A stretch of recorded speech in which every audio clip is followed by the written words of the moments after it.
ஈரோடு கிழக்கு தொகுதி இடைத்தேர்தலையொட்டி தேர்தல் நடத்தும் அலுவலர் மற்றும் உதவி தேர்தல் நடத்தும் அலுவலரிடம் வேட்புமனு தாக்கல் செய்ய வழிவகை செய்யப்பட்டுள்ளது. ஈரோடு கிழக்கு தொகுதி இடைத்தேர்தலுக்கான வேட்புமனு தாக்கல் வெள்ளியன்று தொடங்கியது.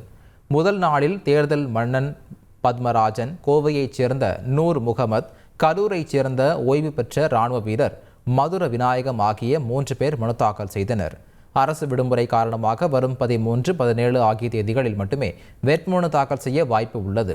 இதனிடையே செய்தியாளரிடம் பேசிய தேர்தல் நடத்தும் அலுவலர் மணிஷ், உரிய ஆவணங்கள் இன்றி கொண்டு செல்லப்பட்ட 2,80,000 ரூபாய் பறிமுதல் செய்யப்பட்டுள்ளதாக தெரிவித்தார். வேட்பாளர்கள் வேட்புமனு தாக்கல் செய்ய வசதியாக மாநகராட்சி அலுவலகத்தில் தேர்தல் நடத்தும் அலுவலர் மற்றும் உதவி தேர்தல் நடத்தும் அலுவலர் ஆகிய இருவரிடமும் வேட்புமனு தாக்கல் செய்ய வழிவகை செய்யப்பட்டுள்ளதாக அவர் கூறினார். செய்திகளை உடனுக்குடன் தெரிந்து கொள்ள உடனே சப்ஸ்கிரைப் பண்ணுங்க.